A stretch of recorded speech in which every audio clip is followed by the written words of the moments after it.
नमस्कार, जय हिंद एक्सप्रेस में मैं दतेश भावसार। पूरे 20 लाख करोड़ के जो पैकेज में किसानों के लिए रियायतें दी गई या किसानों के लिए बड़ी बड़ी घोषणाएं की गई, उस घोषणाओं के संदर्भ में गुजरात और कच्छ जनपद में क्या क्या घोषणाएं हुई हैं और क्या किसानों को मिल रहा है, इसके लिए हमारे साथ बात करने के लिए वीके हुमल हैं, तो उनसे ही बात करते हैं। वीके भाई, किसानों की बात करें तो किसानों के लिए बड़ी बड़ी घोषणाएं हुई, आप किस तरह से मूल्यांकन करते हैं उस घोषणाओं का? मैं पहले तो आपका धन्यवाद करता हूं कि किसान की बात के लिए आप हमारा इंटरव्यू लेने के लिए आए हैं। मैं एक ही बात कहना चाहता हूं कि केंद्र की सरकार ने 20 लाख करोड़ की पैकेज की घोषणा की। इसमें किसानों को क्या मिला आपको सबको मालूम है। जब भी 2400 रुपया कपास का कॉटन का भाव हमारे 40 किलो का था, तब भी टीवी में एक बीजेपी वाला ऐड देते थे, केंद्र का गुजरात को रगड़ता अन्याय करके एक थप्पड़ मारता था किसान को। आपने भी देखी होगी वो ऐड। आज किसान को क्या मिल रहा है? हमारे को पैकेज की कोई ज़रूरत भी नहीं है। हमारी जो फसल है उसका पूरा जो हमारे को भाव मिलेंगे तो वो पैकेज ही है। आज आप सब देखते हैं कि कॉटन कपास का भाव क्या है, रेट आज 1200-1500 रुपया जब भी यूपीए सरकार में 20 किलो का था, तभी बीजेपी वाले को अन्याय लगता था। आज क्या मिल रहा है आप देखिए।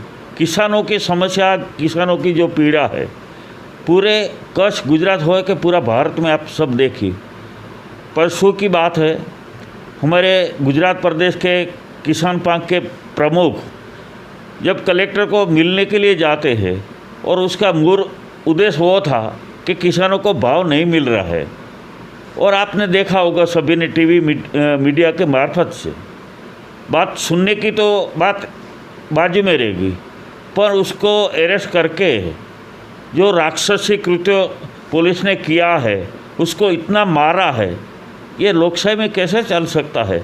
किसान अपनी बात भी नहीं रख सकते। खूब अभी किसान परेशान है, कोई उसको भाव नहीं मिल रहा है, कोई रेट नहीं मिल रहा है। ये पैकेज दिया जो 20 लाख का पैकेज की बात है, तो उसमें किसानों को क्या मिला? नहीं वीके साहब, एक सबसे बड़ा प्रश्न ये है कि उसमें जो पुरानी सरकारी योजनाएं थी उसको भी पैकेज में इंक्लूड कर दिया गया। तो नहीं, वही बात कर रहा हूँ। एक बात आपको बताऊँ कि जो बीमा कंपनी है जो मेरे पास से प्रीमियम ले रही है, तो उसको किसानों को फसल का जो नुकसान होता है उसको सामने उसको बीमा के प्रीमियम के मार्फत से उसको भरपाई करते हैं। बीमा कंपनी को वो पैसा देना पड़ता है।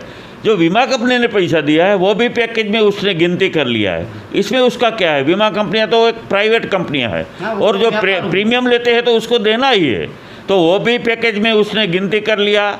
पहले लोन दिया है जो वर्ष सालों से रेगुलर जो लोन, फसल क्रॉप लोन बोला जाता है, वो जो दे किसान को, तो वो भी उसने पैकेज में गिनती कर लिया है।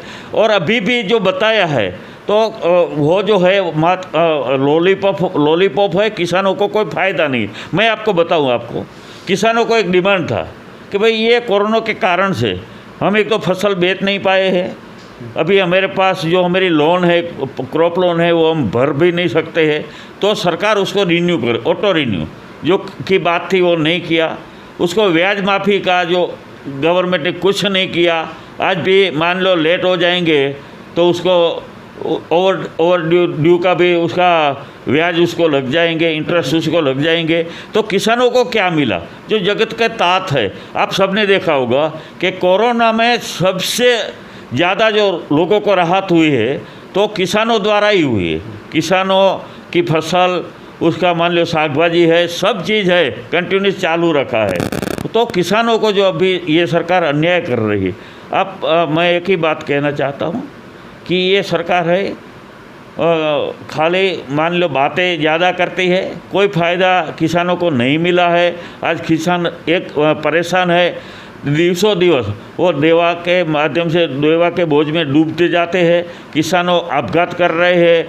आज आपके कच्छ की जो बात करूं तो हमने बार बार लिखा है, आज भी बीमा का जो उसका पेनल्टी का पैसा है बीमा कंपनी ने जो मंजूर अप्रूवल हुआ है वो भी किसानों को आज तक नहीं। आज सरकार और 4 एमएलए है बीजेपी के, एक सांसद भी है, किसी ने एक बार भी बात जो किसानों की है गवर्नमेंट के सामने नहीं रखी है कि क्यों उसको नहीं दे रहे। जो आपने प्रीमियम लिया है, जो कानून से बनता है, हक अधिकार बनता है, वो भी आप नहीं दे सके हैं।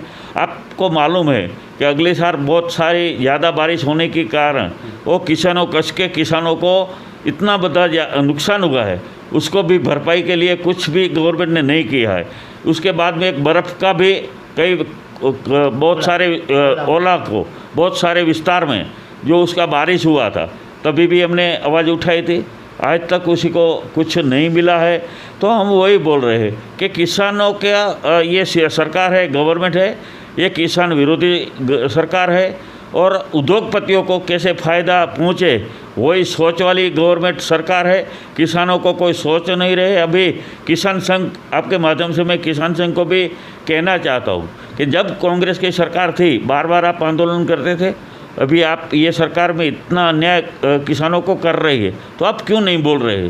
तो किसानों के लिए आप आवाज़ उठाइए। और जो किसानों को जहाँ जहाँ तकलीफ़ है, तो हम एक ही बात कहना चाहते हैं कि अगर जो किसान को, आपको किसानों का हित देखना है तो किसानों को राहत दीजिए। राहत पैकेज में उसका ब्याज है वो माफ़ होना चाहिए, उसको लोन है। आप दूसरी आप देखिए, यूपी में जो ये बीजेपी गवर्नमेंट लोन माफ़ कर सकती है वहाँ के किसानों की, कोई गुजरात के किसानों ने क्या आपका अन्याय क्यों कर रहे हैं? आपने देखा होगा कि जहाँ जहाँ कांग्रेस की सरकार बनी, महाराष्ट्र है, पंजाब है, छत्तीसगढ़ है, राजस्थान है, एमपी थी, सभी जगह पे किसानों को लोन माफ़ी का पैसा गवर्नमेंट ने, सरकार ने दिया है। तो ये गुजरात सरकार, जहाँ 22-23 साल से आप अभी राज कर रहे हैं गुजरात से, किसानों को वोट लिया है और किसानों को आज आप अन्याय कर रहे हो, कैसे चलेंगे? तो हम आपके माध्यम से एक ही बात ये सरकार को कहना चाहते हैं कि आप किसानों के लिए कुछ सोचो, किसानों को मददरूप बनो और जो किसानों को, खास करके जो किसानों को नुकसान हो रहा है, वो नुकसान आप उसको राहत के रूप में, पैकेज के रूप में जो देना है। तो पहले बात, एक बार तो आप किसानों को, गुजरात के किसानों को मदद कीजिए और उसको पूरा भाव आपको उसको मिलना चाहिए। दूसरी बात मैं एक आपको कहना चाहता हूँ कि जहाँ सिंचाई का केंद्र है कच्छ में और अंजार में, पूरा जिला का, वो भी किसानों को बहुत सारी फरियाद है। वो किसानों का कपास नहीं खरीद रहे, वो व्यापारियों का गलत तरीके से आप उसका ही माल खरीदते हैं। किसानों को जो शीशे, जो रेट तो कम है, वो भी खरीदना नहीं चाहते हैं। तो इससे ज़्यादा आप अन्याय कितना कर सकेंगे? तो हम जहाँ के कच्छ के बीजेपी के सांसद है, एमएल है, उसी को एक आपके माध्यम से एक हम विनती करते हैं कि आप किसानों का कोई आवाज़ उठाइए, किसानों को मदद रूप बनिए और जहाँ जहाँ किसानों को अन्याय हो रहा है ત્યાં आप साथ उसके साथ खड़े रहिए। आपको बहुत सारा समर्थन किसानों ने किया है। तो आज वो जगत का तात जो खेडूत है, बहुत सारे दुखी है, आप उसको मदद रूप बनिए। वही आपके माध्यम से हम कहना चाहते हैं। तो कांग्रेस पूरे भारत में यही हालात है कि जो 20 लाख करोड़ के बड़े पैकेज हैं वो इंडिया के लिए तो है, लेकिन भारत के लिए कुछ भी नहीं है। वीके साहब ने जैसे बताया, किसानों की जो हालत है, सीसीआई की तरफ से जो कपास की खरीदी हो रही है उसमें भी किसानों को अन्याय हो रहा है। उसका विरोध करने के लिए जहां राजकोट में पाल भाई ने भी विरोध जताया तो उनको भी धर लिया गया, उनके खिलाफ़ भी कार्रवाई की गई है। कमोवेश इस सरकार की नीतियां ऐसी ही लग रही हैं कि लश्कर भी तुम्हारा, सरदार भी तुम्हारा, तुम झूठ को सच लिखो, अखबार भी तुम्हारा।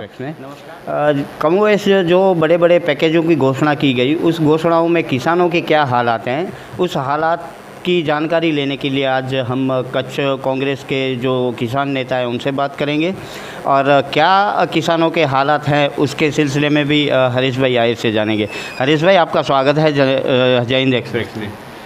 हरीश भाई, जैसे 20 लाख करोड़ के पैकेज की बात की गई, तो सबसे पहली प्रतिक्रिया आपकी क्या होगी उस पैकेज के सिलसिले की बात करें तो? सबसे पहले तो जो आप मीडिया वाले सब बता रहे हैं और पूरा जो भारतीय जनता पार्टी का पूरा खेमा है वो बता रहा है ये पैकेज है। हकीकत में ये पैकेज है ही नहीं, क्योंकि ये जो है ना वो सब लोन है। तो लोन को हम पैकेज नहीं बता सकते। और अगर एक किसान की बात करें हम, तो सरकार खुद वित्त मंत्री ने बताया कि किसानों को हम 4 लाख करोड़ रुपए देंगे 20 लाख में से।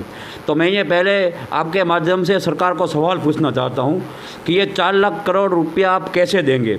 सरकार ने खुद वित्त मंत्री ने बताया, हम ये मेरा आंकड़ा मैं नहीं बता रहा, 3 करोड़ खेडूत है, अगर हम डिवाइड करें तो एक खेडूत के हिस्से में कितनी राशि आएगी, सिर्फ 1 लाख रुपये आएंगे एक खेडूत के हिस्से में। तो ये पूरा के पूरा ये लोलम लोल है।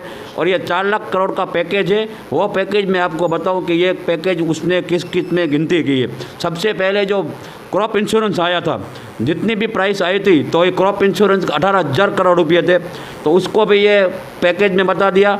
उसके अलावा जो किसान सम्मान निधि होती है, जो खेडूत का हक होता है, राइट्स होता है, उस राशि को भी ये पैकेज में बता दिया। और सबसे बुरी और सबसे जो ये लोलम लोल की सबसे बड़ी भारतीय जनता पार्टी, ये नरेंद्र मोदी सरकार की जो चाल है किसानों को गुमराह करने की, वो चाल ये है कि जो सरकार ने मिनिमम सपोर्ट प्राइस में जो क्रॉप जो मिनिमम सपोर्ट प्राइस में जो खरीदी की है, वो खरीदी में जितने रुपये सरकार ने किसानों को दिए हैं, जो उसकी मेहनत के थे, वो रुपीस ये सरकार ने पैकेज में डाल दिए। तो आप कैसे बोल सकते हैं कि ये पैकेज है? वो तो खेडू को किसानों की फसल थी, फसल की उसने खरीदी का उसके प्राइम रुपीस मिले, तो आप उसको पैकेज कैसे बता सकते हैं? भाई एक बात ये भी है कि अगर किसानों के मिनिमम सपोर्ट प्राइस पे आप खरीदी कर रहे हैं, इसका मतलब ये भी है कि बाज़ार में उससे जो उत्पाद है उसका दाम कम है। तो सरकारों की ये जो सारी नीतियां हैं, वो मिनिमम सपोर्ट प्राइस पर ही अगर किसानों से लेंगे तो किसानों को मुनाफा कैसे होगा? मिनिमम सपोर्ट प्राइस एक बेच प्राइस होता है। कभी कभी ऐसा होता है कि जब भी किसान की फसल मार्केट में आती है तभी भाव कम हो जाता है। वही फसल जब हम एक कस्टमर कोई भी आप खुद व्यापारी लेने जाएंगे अपने खाने पीने के लिए, तो उसके प्राइस डबल हो जाते हैं। कि हमारे किसानों की पहले से मांग है कि आप कुछ ऐसा एक प्राइस, किसी भी फसल का एक प्राइस बेच नक्की करो, लेकिन सरकार आज तक वो प्राइस बेच डिसाइड नहीं कर पाई। उसकी वजह से आज जब भी किसान की फसल का टाइम होता है, 4 महीने अंतराल के बाद साल में 3 बार होता है फसल कटने का टाइम, तभी प्राइस नीचे हो जाते हैं। क्योंकि जो लोग व्यापारी लोग हैं, जो ये मुनाफा लेते हैं, जो संग्रहखोरी करके, वो सब भारतीय जनता पार्टी के बड़े बड़े पदाधिकारी और बड़े बड़े अहदेदार हैं, वो सब माल की संग्रहखोरी करते हैं। जब भी उसको पता होता है कि अभी इस वक्त में किसान की फसल आएगी, तभी वो पूरे का पूरा जो सिंडिकेट होती है, वो पूरे के पूरा सिंडिकेट जाके पूरा जो प्राइस होता है वो प्राइस को नीचे ले जाते हैं। जब किसान की फसल मार्केट में आ जाएगी, एपीएमसी तक या बाज़ार तक पहुंच जाएगी, उसके 15 दिन बाद पूरे के एकदम प्राइस अप हो जाते हैं। तो ये सब क्या है? ये मतलब एक खेडूत किसान को लूटने का एक प्रायोजित तरीका है। और सबसे किसान होने के नाते दुख होता है कि जब भी कोई किसान मार्केट में बेचने जाता है, जो कुछ लिमिटेड लोग होते हैं खरीदी करने वाले, वो इतने खेडूत को डराते हैं कि भाई इसके भाव और भी कम आएंगे, आप अभी बेच दो। तो ये जो पूरे उसके हिसाब से किसान को नुकसान न हो, इसलिए हमने खुद मांग की कि एक मिनिमम प्राइस होना चाहिए, ताकि जो भी किसान देना चाहे तो उसे जितना उनका एक्सपेंस हुआ है खेती में वो तो निकल सके। लेकिन हालत ऐसी होती है, आप कहीं भी किसी भी मंडी में जाए, आज ही मैं सुबह गया था कपास देखने के लिए, तो बोला कि आपका 3 महीने के बाद नंबर आएगा। अरे भाई, मेरे को अभी दूसरी फसल लेना है, अगर 3 महीने बाद मेरे को पैसा मिलेगा तो मैं दूसरी फसल कैसे लूँगा? तो यही हाल होंगे अगर किसान को पैसे नहीं मिलेंगे तो स्वाभाविक तौर पे वो खरीफ की फसल नहीं लगा पाएगा। इस मामले में कांग्रेस का क्या रुख रहेगा अभी आने वाले दिनों में? पूरे भारत में किसान कांग्रेस नाना साहब की अध्यक्षता में आंदोलन कर रहे हैं। गुजरात में भी पाल भाई आंबलिया और हमारी पूरी टीम, ये जो किसानों के पूरी उसकी उपज के पूरे दाम मिले उसी लिए लड़ रहे हैं। आपको एक बात मैं और बता दूं कि ये जो कोरोना बीमारी है, जितने मृत्यु दर कोरोना बीमारी से हो रहा है, कोरोना वायरस से, उससे ज़्यादा मृत्यु दर किसान सुसाइड कर रहे हैं। तो सरकार उसको क्यों गंभीरता नहीं लेती? सरकार उसमें क्यों दखलगिरी नहीं करती? तो कहीं आप देख रहे हैं हर रोज़ कहीं ना कहीं 5 या 8 किसान सुसाइड कर रहे हैं। तो हमारी आगे की रणनीति है कि एक भी किसान फसल फेल हो जाने से या उसके पूरा भाव नहीं हो मिलने से कहीं पर कोई सुसाइड नहीं करना चाहिए। और आगे हम सब किसानों को लेके सरकार के सामने धरना प्रदर्शन करेंगे और सरकार के सामने आक्रामक रूप से सरकार को हम झुकाएंगे ताकि किसान को फसल का पूरा भाव मिले और जो उसकी नुकसान हुई है उसको पूरा बीमा प्रीमियम की पूरी रकम मिले।